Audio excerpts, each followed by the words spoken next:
39.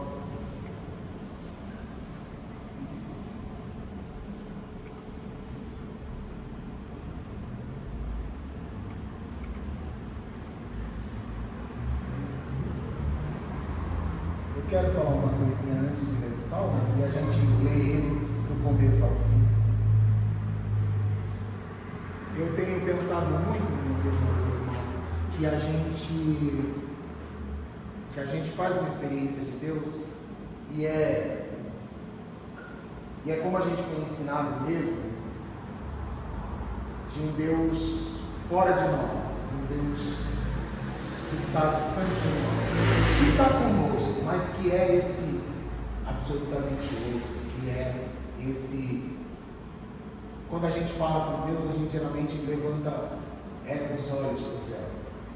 E me parece que desde a queda, desde o evento que nós cristãos chamamos de queda, desde o evento onde os homens, a humanidade toma do conhecimento da árvore do bem e do mal, a gente tem uma coisa que é: eu conheço o bem e o mal, eu sei do bem e do mal, e eu estou separado de Deus. A primeira coisa que acontece com eles é se sentirem separados.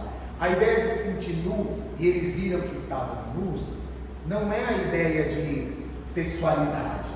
É a ideia de eu sou separado de você, eu sou uma pessoa separada de você, e existem agora diferenças entre nós. Então a gente se percebe separado do outro, e se percebe separado de Deus.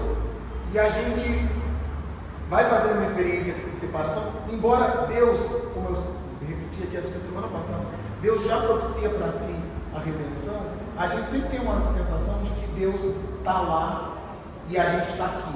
Parece que a experiência que a gente faz a partir daí é uma experiência de separação. A gente tem uma separação um dos outros, a gente se sente separado da natureza também, a gente acha que nós somos um bicho acima da natureza, como se a gente não fosse parte do todo, e a gente se sente separado de Deus.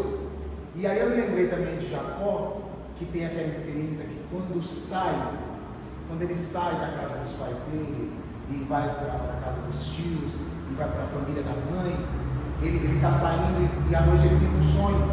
Ele vê uma escada e essa escada estava no chão e os anjos subiam e desciam, caracterizando que céu é onde Deus está, porque eles subiam e desciam. Então Deus estava ali com ele, Deus estava com ele. E ele acorda do sonho e diz assim: se o Senhor for comigo, eu vou com você. O Senhor diz para ele: eu vou com você, eu vou te levar até lá. E ele acorda dizendo: se o Senhor for comigo, eu volto e faço um altar aqui. Só que ele não tinha escutado que o Senhor disse para ele: eu vou com você, eu estou com você. Eu estou com você, eu vou fazer o caminho com você, de ida e de volta. E ele diz: se o Senhor for comigo, isso significa, não sei, aí na volta eu vejo. Então uma sensação de que, mas eu estou falando que eu vou com você. E a experiência em Jesus também é uma experiência que chama a gente para essa coisa. Jesus, a oração de Jesus é que eles sejam um, Pai, como nós somos um, eu neles e tu em mim, para que a fim de que a gente seja um só. Então, a experiência que Jesus traz para a gente é Deus em nós. Não é Deus fora, não é Deus longe, é Deus conosco, é o Emmanuel. É uma ideia de: eis que estou à porta e bato. Se alguém ouvir a minha voz e abrir a porta, eu serei com ele e ele comigo. É uma experiência de Deus na sua vida e em você. De modo que, como a gente disse semana passada, é em espírito e em verdade, é uma parte de você. É em espírito e em verdade.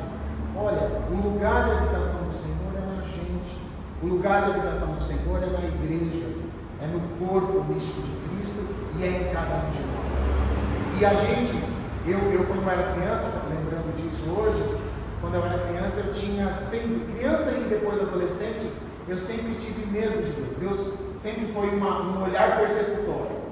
É como se Deus estivesse olhando para mim e dizendo: eu sei o que você está fazendo, cuidado, boquinha é o que fala, cuidado, mãozinha que pega, cuidado, pezinho que anda.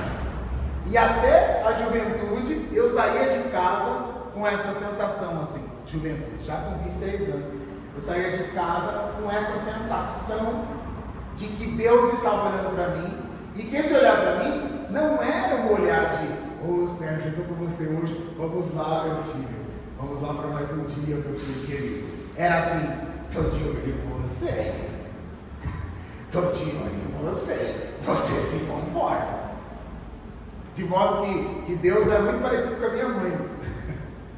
Muito parecido com a minha mãe. Deus era uma espécie de agente da minha mãe para me vigiar. Que a gente vai pensando Deus nessas categorias. Nas categorias de esse que vigia, esse que tudo vê. Então, quando a gente pensa na onipresença, na onisciência de Deus, ao invés de trazer conforto para o nosso coração, traz incômodo. Porque se Deus for o fiscal da minha vida, Jesus amado, tem misericórdia. Melhor seria viver longe, porque a gente vive com a sensação persecutória, a ideia de: olha, há uma separação e Deus está olhando. Vocês lembram muito bem disso, que é uma ideia não sei se vocês lembram, tem uma piadinha, que até faz sentido do ponto de vista de prudência, mas tinha uma chacotinha evangélica, que era: depois dos 120, o anjo sai do carro. Lembra dessa coisa? Isso é para ilustrar que Deus está na gente, daqui a pouco ele não está mais. Ó, Deus está com você, mas dependendo, ele está fora. O Espírito Santo está em você, mas dependendo, ele pula fora. Então, a gente cresceu com essa insegurança. Uma hora a gente dorme em Jesus, dorme com Deus, no outro dia, não, se acorda com Jesus, vai dormir sentindo que está sem Jesus. Meu Deus do céu, oh meu Deus, tem misericórdia de mim. Um sofrimento de uma vida que nunca descansa em Deus, um coração que nunca descansa em Deus. E eu acho que, embora isso exista na nossa tradição, a gente dá muita atenção, e é fato, porque a gente é povo de invocação, a gente tem o Deus que é outro mesmo, tem o Deus que é uma pessoa. Então a gente é o povo que invoca, a gente é o povo que ora, a gente é o povo que fala. Só que a espiritualidade de Jesus não é só essa. É a espiritualidade que diz: olha, o Espírito ora em você, e eu estou em você. Acredite nisso, eu estou em você, e tudo está em mim, porque nele vivemos, nos movemos, existimos. É a ideia de que a gente existe em Deus. A gente existe em Deus. Olha, tudo que você é, existe em Deus. Seja o que você, onde você estiver, não tem lugar que você possa fugir de Deus. Não tem experiência onde a gente possa dizer: vou fazer uma experiência fora de Deus, porque tudo existe nele, porque a gente se move nele. Então vamos ler o Salmo 139, para pensar um pouquinho sobre isso. E por que isso para mim é importante? Porque eu vejo a gente sofrendo, antes de começar o Salmo, sofrendo muito com uma coisa, uma ausência de Deus fora, e não consegue perceber o próprio coração, não consegue perceber a própria vida, não consegue perceber o próprio pulsar de Deus na nossa vida, sabe? Eu estou tão longe de Deus, me sinto tão longe de Deus. Fecha o olho, ora, respira. Ele está aí em você, ele continua agindo em você. Vamos ler então o Salmo. O Senhor, tu me sondastes e me conheces. Tu sabes o meu assentar e o meu levantar. De longe entendes o meu pensamento. Cercas o meu andar e o meu deitar e conheces todos os meus caminhos. Ele sabe, ele me sonda, ele me sondou. Eu sinto que Deus me sondou, ele me conhece, ele sabe como eu me assento, ele sabe como eu me levanto, ele sabe qual a dinâmica da minha vida, e de longe entendes o meu pensamento. Cercas o meu andar e o meu deitar, e conhece todos os meus caminhos, sabe para onde eu ando, sabe para onde eu vou, sabe o que eu penso, sabe que caminhos eu terei. Não havendo ainda a palavra alguma da minha língua, eis que logo o Senhor me conhece. Ainda a palavra não me chegou à boca, e eis que logo o Senhor tudo conhece, porque Ele conhece o coração, Ele sabe do coração da gente, Ele sabe das intenções do coração e Ele conhece, Ele sabe disso porque a gente está fazendo a experiência nele. Não havendo ainda palavra alguma na minha língua, diz que logo o Senhor, tu me conhece. Tu me cercastes por trás e por diante e puseste sobre mim a tua mão. Uma experiência de Deus na vida, sabe? Senhor, o Senhor me sondou, o Senhor me conhece. Sabe Pedro dizendo para Jesus, tu sabes todas as coisas, tu sabes que eu te amo, sabe? O Senhor me conhece, o Senhor conhece o meu coração, tu sabe como eu nasci, como eu me levanto, certo o meu andar, o meu deitar. O Senhor é uma presença, para onde quer que eu me vire, o Senhor é uma presença. Se eu ando, o Senhor está à minha frente, se eu recuo, o Senhor está atrás de mim. Tal conhecimento é para mim maravilhosíssimo, tão alto que não posso atingir. É alto, é sublime. Que maravilhoso se saber em Deus. O salmista está dizendo, que maravilhoso saber em Deus, saber que Ele sabe de mim, saber que Ele me sonda, que Ele me conhece, que Ele sabe quando eu me assento, quando eu me levanto, e que Ele entende o meu pensamento, que Ele me cerca, que Ele está comigo. Isso é muito maravilhoso, saber que é assim. Saber que não é quando eu vou ao templo, não é quando eu ofereço os meus sacrifícios, pensando no Davi aqui, não é quando eu faço isso, é assim todo dia, todo tempo, a minha experiência está acontecendo no Senhor. Para onde irei do teu Espírito, ou para onde fugirei da tua face?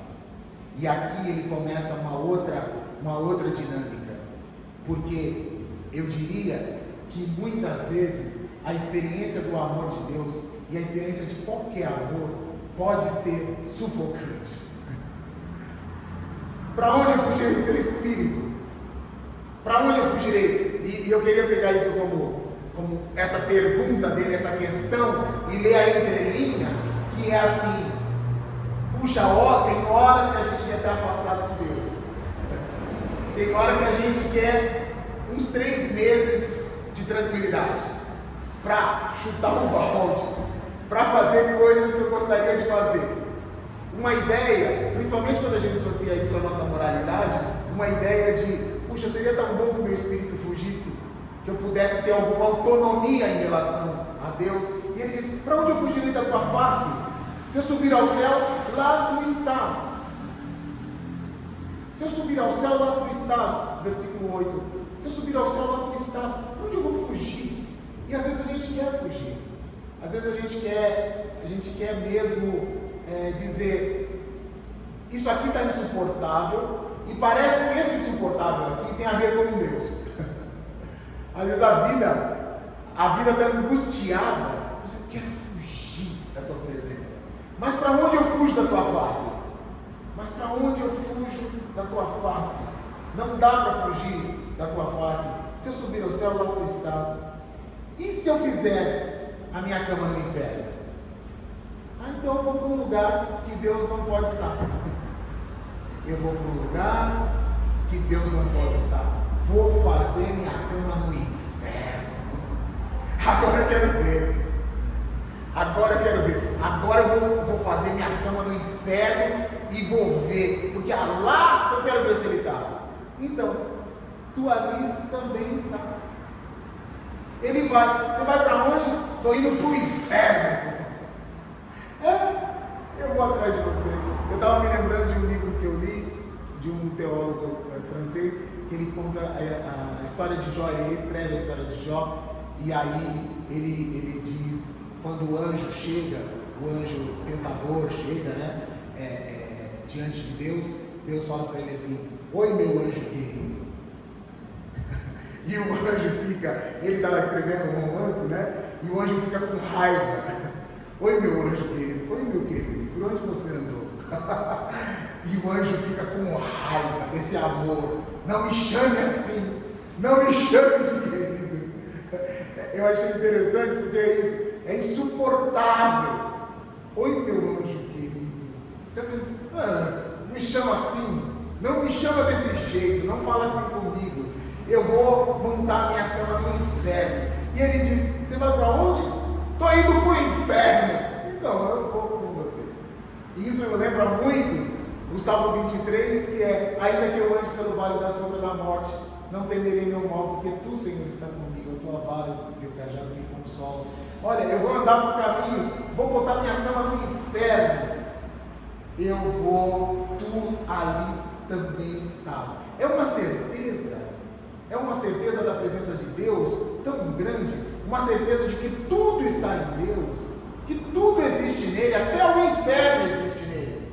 Ah, eu vou para onde? Para o inferno, mas eu estou lá, e eu vou com você. É a ideia que eu te acompanho, eu não te deixo, eu vou lá com você. E se eu tomar as asas da alva e habitar nas extremidades do mar? E se eu fizer como Jonas? Vamos ver se eu fizer como Jonas. Vou pegar de manhã, o Senhor mandou ir para mim, eu vou para Tarsis, eu pego um barco bem cedo, e é o seguinte: o Senhor não me controla não. O Senhor não me controla não, eu vou viver minha vida do jeito que eu quiser.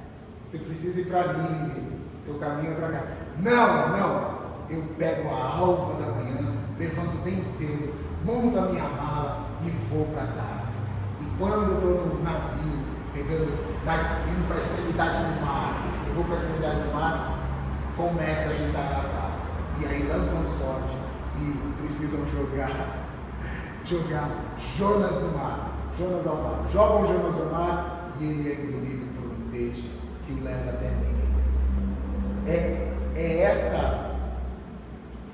Tem um outro escritor que diz uma coisa que eu gosto muito também, que a gente não percebe, mas os escolhidos de Deus, eles não têm opção. Ele diz mais forte isso: eles são uns desgraçados, no sentido de que não tem escolha. Você é meu e eu vou atrás de você. Você é um escolhido de Deus. Quando você é um escolhido de Deus, é assim: Deus, onde você vai fugir para onde? Eu vou para o inferno. Tá bom, a gente vai com você.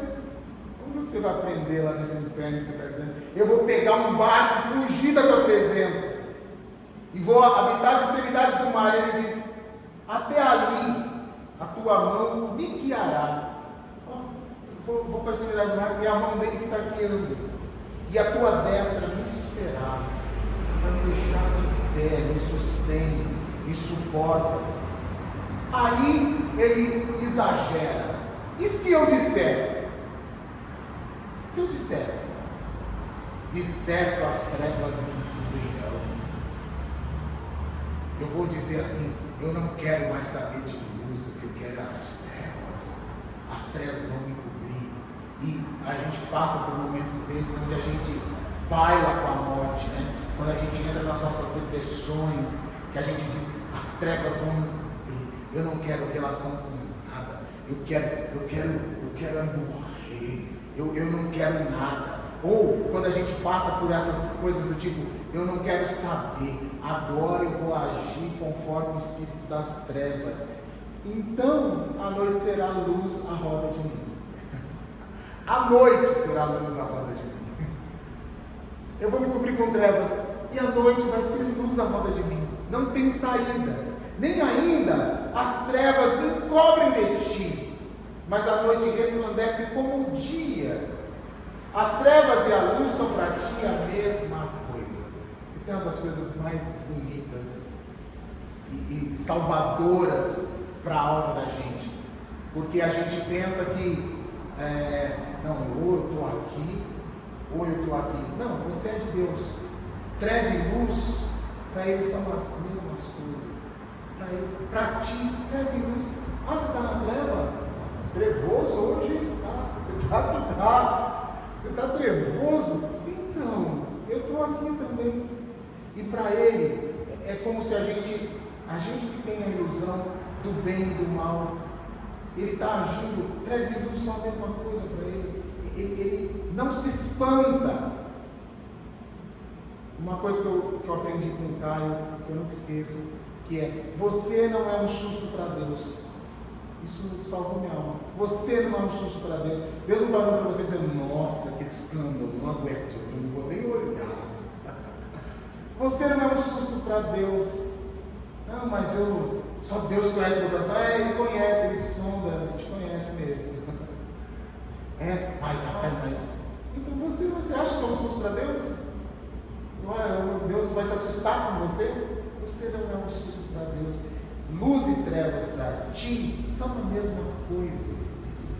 São a mesma coisa. É a gente que quer separar joio e trigo, a gente que faz essas classificações, mas Deus age nas trevas e Deus age na luz. Aliás, Jesus ensina para a gente que veja se a luz que há em ti não são trevas, porque se forem trevas, que grandes trevas terão. Muitas vezes a gente está iludido numa luz. Eu sou luz, eu sou pura luz, e não percebe a treva que habita a gente. Eu sou pura luz, sou praticamente a luz do mundo, e aí não percebe. E Jesus ensina para a gente: veja se a luz que há em ti não são trevas, porque grandes trevas serão. Se forem trevas, grandes trevas serão.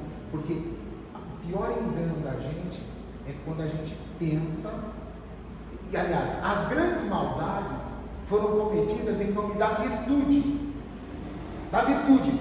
Vamos criar um país melhor, vamos ter pessoas melhores, vamos ter pessoas diferentes. A gente precisa tirar as pessoas ruins e colocar as boas. As grandes maldades que estão na nossa consciência foram feitas por gente que queria o bem, que queria uma limpeza, que queria as pessoas melhores, que queria pessoas fortes. As piores barbáries que a gente faz na vida é em nome da luz.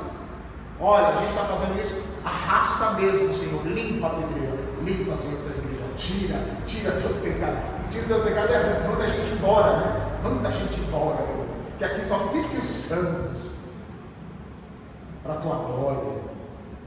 E aí, ele diz, então, olha, ele vai dizendo, não tem como fugir. Mesmo se eu quiser, e me parece que Davi faz essas experiências, né?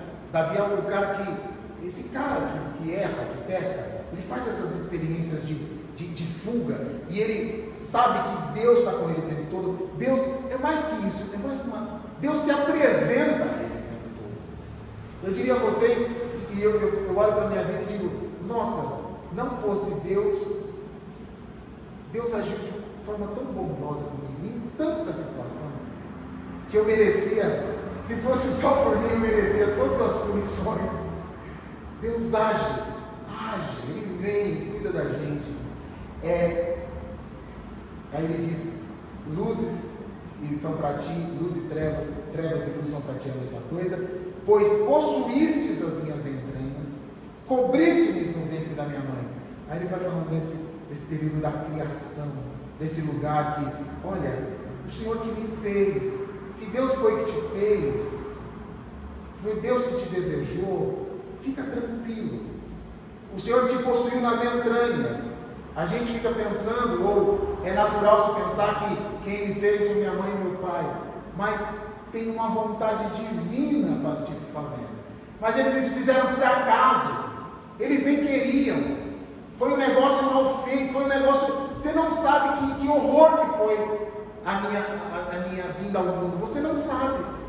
Eles não queriam, meu pai não quis, minha mãe não quis. Deus quis.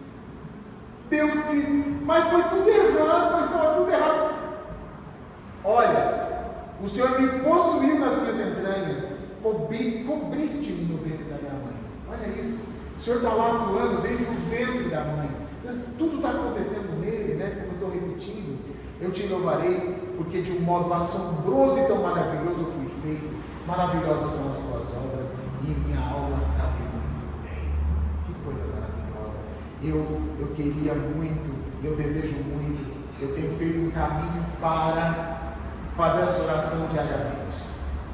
Porque a gente é bom de chegar e a gente gosta, né? Dizer assim, Senhor, eu sou pecador, tem misericórdia de mim. Que é uma oração muito válida, muito maravilhosa, mas eu acho que a gente tem que aprender a fazer essa oração que é, Senhor, como o Senhor me fez de modo maravilhoso, assombroso, como é maravilhoso, de modo tão maravilhoso eu fui feito. Quantas vezes você fez essa oração de gratidão? Senhor, obrigado, porque o Senhor me fez de modo maravilhoso. Obrigado, Senhor, porque o Senhor fez uma coisa boa, meu Deus. A gente não faz essa oração, né? A gente não vai. Não, isso parece falta de humildade. Glórias a Deus. Porque complexidade do que você é como organismo. A formação da vida é um milagre, gente. Vocês sabem disso, é um milagre. Como a formação da terra é um milagre, como esse planetinha pequeno ter vida é um milagre. Então o Senhor me fez de modo assombroso. É um chamado para um tipo de espiritualidade que não é uma espiritualidade que vive na miséria, no sofrimento. Ao contrário, que diz: Senhor, como o Senhor é bom, como o Senhor me fez assombrosamente bom, que bom, que coisa boa foi ser feito pelo Senhor, que coisa boa. Eu queria incentivá-los a fazer essa oração, sabe? Incentivá-los a fazer essa oração, porque essa oração muda a relação que a gente tem conosco. Porque se o Senhor nos fez de modo assombroso, e eu tenho feito essa oração de verdade, eu preciso cuidar desse meu corpo, eu preciso cuidar dessa vida, eu preciso cuidar dessa cabeça, eu preciso cuidar de mim. Senhor, obrigado, o Senhor me fez, obrigado. Não é uma questão de asceticismo, entendeu? Não é uma questão de, não pode fazer porque Deus não gosta. É uma questão, como é que eu potencializo essa vida que está em mim, porque o Senhor me fez de modo assombroso. Como é que eu vivo mais e melhor? Como é que a sua vida em mim flui mais? Como é que eu te dou mais glória vivendo e sendo uma pessoa? Como é que eu faço isso? Então, se a gente não faz essa oração, é como se a gente ficasse esperando. A gente só espera, uma hora a gente morre e vai para o céu, e o corpo volta para a terra, está tudo bem. Esquece da ressurreição, esquece que Jesus veio em carne, que Jesus é corpo, que Jesus é inteiro, e que a gente vai conhecer Jesus inteiro, num corpo glorificado, e que nós também teremos um corpo glorificado, mas é esse corpo que você tem, não é outro. A gente não é espírita, nada contra os espíritas, mas a gente não é espírita, a gente acredita em espírito e corpo. A ressurreição está aí para nos dizer isso. Então, como é que o Senhor me fez de modo assombroso? Os meus ossos não te forem cobertos, quando no oculto fui feito e entretecido nas profundezas da terra. Olha isso. Ele está falando do útero da mãe, mas ele está falando da criação de todo humano, dessa criação de todos nós. A gente veio da terra. Eu estava vendo esses tempos que é por isso que a gente toma uma ervinha, um chazinho, come uma comida e faz mais bem do que remédio sintético. E estava vendo que os remédios sintéticos, eles não conseguem fazer o trabalho que uma planta faz. Não conseguem. Por quê? O nosso corpo é feito de terra. Nosso corpo é feito de terra. Então, quando a gente toma coisas da terra, a gente está conversando, a gente está em comunhão com aquilo do lugar que a gente foi feito. Os teus olhos me viram, o meu corpo ainda informe, e no teu livro todas as coisas foram escritas, as quais em continuação foram formadas, quando nem ainda uma delas havia.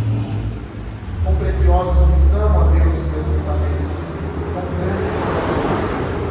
Se as contasse, seriam em maior número do que a areia. Quando acordo, ainda estou contigo. Ele vai dizendo: puxa, como é maravilhoso pensar tudo isso, como são insondáveis os seus pensamentos, como não tem fim, como eu vou me sentindo pequeno diante disso, como eu vou me perdendo diante disso. Aí ele muda o tom, vira um tom dramático. Ó Deus, tu matarás deserto limpo, apartai-vos portanto de mim, homens de sangue. Olha isso. Quem era homem de sangue, gente? Davi era um homem de sangue. Ele era um guerreiro. Ele era um guerreiro desde muito cedo. E aí, esse é o risco que a gente tem. O risco, tem muitos jeitos de ler isso, mas o risco é a gente se confundir com Deus. A gente está tão em Deus, que a gente se confunde com Deus e diz assim, e mais, não só se confunde, como diante da grandeza de Deus e dos pensamentos de Deus, a gente olha para a gente mesmo, vê uma coisa que a gente não gosta. Eu sou um homem de sangue, e diz: não sou eu não, é o Geraldo que é um homem de sangue. Aparta, Senhor, ó Deus, tu mataste de certo o ímpio. Apartai-vos, portanto, de mim, um homem de sangue. Não sou eu, é o outro. Vê veja como é que um salmo que vem vindo nessa direção chega nisso. Essa é a nossa loucura, porque a gente está fazendo o nosso caminho em Deus e de repente a gente enlouquece. A gente olha para a gente mesmo e diz: eu não sou o que eu deveria ser. E aí, ao invés de lidar com isso, como ele vem lidando, tu me sondas e tu me conheces, eu sofro o dano, a surpresa sobre mim mesmo, olho para mim mesmo, e ao invés de suportar, eu digo: o problema é o outro. Afasta, Senhor, aparta de mim o ímpio, o homem de sangue, pois falam malvadamente contra ti, os teus inimigos tocam teu nome em vão. Aqui é outra coisa, a gente confunde os nossos inimigos com inimigos de Deus, porque o Senhor Jesus nos disse: olha, eu faço cair a chuva sobre bons e maus. Nem sempre os seus inimigos são inimigos de Deus. Você acha que é ruim, né? Queria tanto que Deus virasse a cara para essa pessoa, que eu não gosto. Queria tanto que Deus me mostrasse essa pessoa que eu não gosto. Queria tanto, mas olha, a gente confunde os inimigos da gente com os inimigos de Deus. E aí ele chega nesse: não odeio eu, ó Senhor, aqueles que te odeiam. Eu odeio, Senhor, todo mundo que te odeia. Eu odeio, Senhor, todo mundo que te odeia. Não me aflige por causa que se levantam contra ti. É o mesmo problema de Samuel. Samuel, não foi a vocês que eles rejeitaram, foi a mim. Pare de se confundir comigo. Pare de pensar que você sou eu. Odeio-os com ódio perfeito, com ódio consumado. Tenho-os por inimigos. E aí, é uma coisa, esse trecho me lembra muito. Sabe quando você quer agradar uma pessoa? Você quer agradar muito, mas você não quer perder ela de jeito nenhum. Aí você começa a falar mal de outra. Você, realmente aquelas pessoas que estão falando que vocês são horríveis. Eu odeio todo mundo. Sabe best friend, né? É aquela coisa que os adolescentes têm. Então, a gente está aqui, do seu lado. Às vezes você gosta até da Leila, mas fala: não gosto da Leila, não gosto também da Leila. Criança, sabe? Eu odeio todo mundo que te odeia. Coisa infantil. E a gente vai se perdendo na gente mesmo, porque a gente não percebe que os nossos inimigos não são inimigos de Deus, e não percebe também que o homem de sangue sou eu, a pessoa que é de mim que eu estou falando. A oração tem que ir nesse sentido. Eu odeio com ódio perfeito os meus inimigos. Essa é a fase da loucura. Você sabe que você está em Deus, mas você sabe que ainda, como diriam os apóstolos, você não é varão perfeito. E aí você se confunde. Aí você quer eliminar o mundo. Fica só a gente, Jesus. Vamos fazer uma cabana aqui, Senhor, para ficar nós três aqui, a gente adorando, meu Deus. Só nós, os crentes. Mas quando eu era pequeno, eu pensava assim: seria legal ter uma fazenda de crente, a gente ficar tudo junto, porque aí a gente não pega, até parece, eu tinha essa ilusão, como se fosse tipo uma seita, todo mundo de bata, só nós, Senhor, seus inimigos de fora, meu Deus. Aí, gente, ele recobra o juízo e diz assim: sonda, meu Deus, e conhece o meu coração, prova-me e conhece os pensamentos, e vê se eu caminho mau, e guia-me por caminho eterno.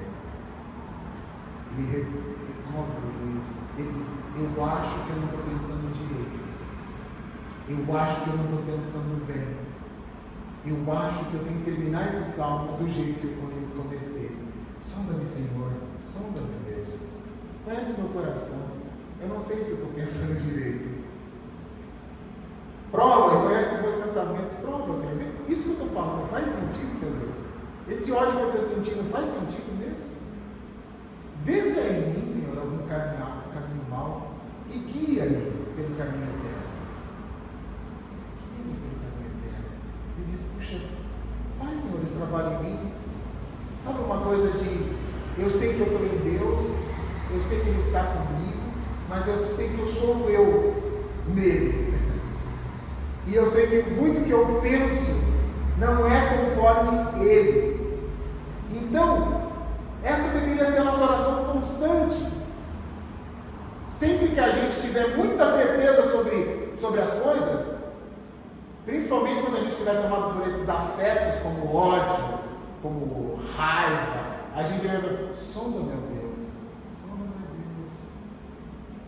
conhece meu coração, Senhor, prova-me, conhece o meu pensamento, vê se é em mim aqui caminho mal e me guia em caminhos eternos.